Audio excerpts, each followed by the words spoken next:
So welcome back to the channel. So today it's going to be a very quick one. We are going to replace our clutch fluid. Well, it's brake fluid basically. Your clutch will eventually be spongy later on. Brake fluid is actually hygroscopic, so it absorbs moisture, humidity.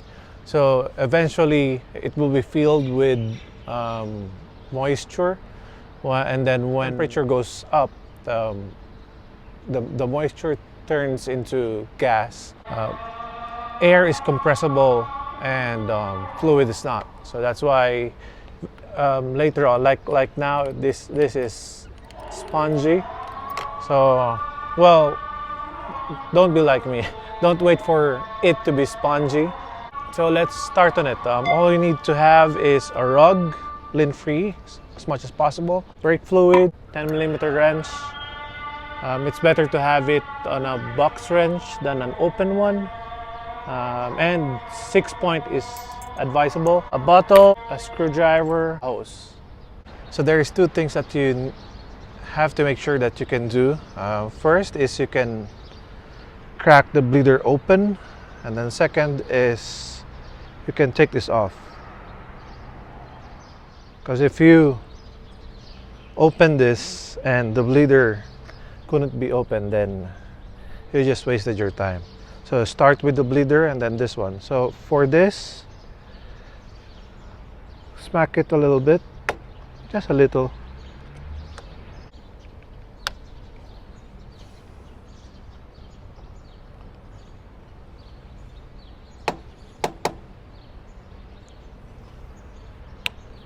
Okay, it's that easy. Now make sure you put your rug just in case something spills out, because this brake fluid will destroy your paint. Okay, so we will clean this later. Make sure that the breather is clear, and then first thing you need to do is remove the old fluid. So you can use something like this or a syringe.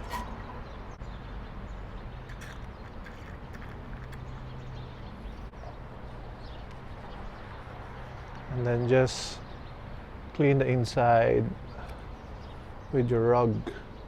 That's why you need a lint-free rug. So once you've cleaned it well, make sure that the bike is on center stand, and then turn it to the right. So that will make this level, so you can fill it up as much as possible. Have a freshly opened brake fluid, because I've said earlier, they are hygroscopic. So if you put it on storage, they will actually absorb moisture. Hopefully I won't spill anything. Let's be proactive. And then once that's filled, let's now focus on the bleeder. So this is where your hose will come in. Put your wrench, put your hose, and then put the bottle at the bottom. Okay, that will be your setup. All you have to do now is to press on the clutch and then release, and then close, and then release the clutch. So don't release the clutch when you release the bleeder. Just repeat that process until you have a clear fluid coming out. So press, release, close, and then release the clutch. So press, release the bleeder, close the bleeder,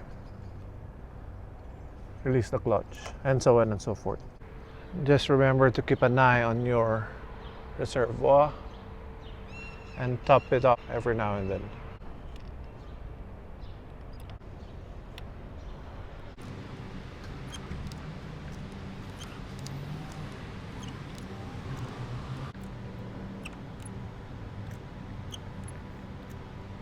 Now if you will assess, this is your old fluid. Now this is what's coming out. And I'm guessing I flushed all the old fluid. Let me show you. Now the clutch is now stiff.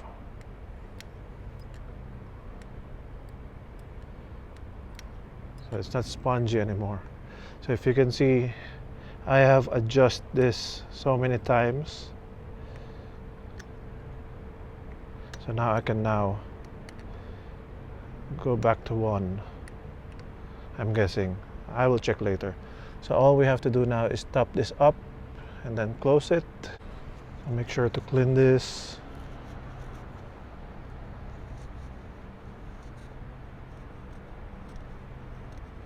And then put it on the case and put it back.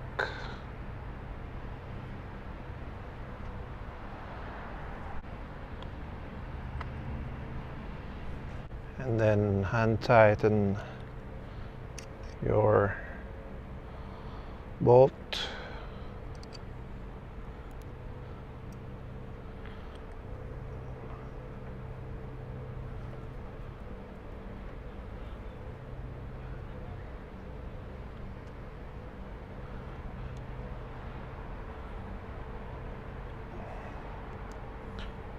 And that's it. So no need to tighten it much because it doesn't need to.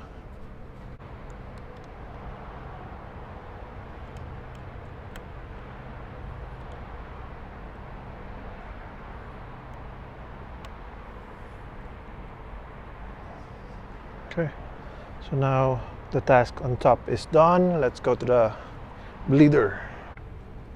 Get this as low as possible so that you can drain all the fluid out. Tighten this.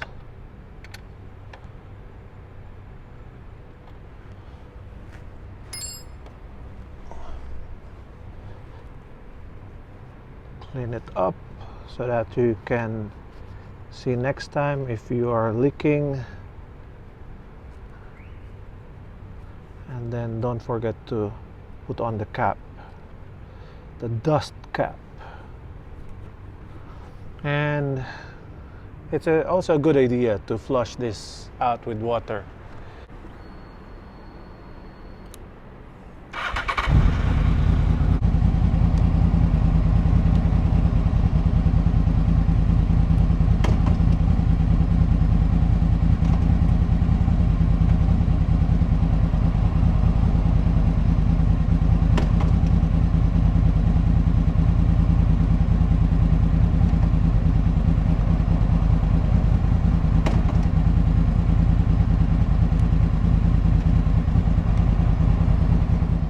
So there goes our clutch fluid flush. Next will be the brakes, maybe in this next few days. Hope you like this video. Don't forget to like and subscribe. Peace!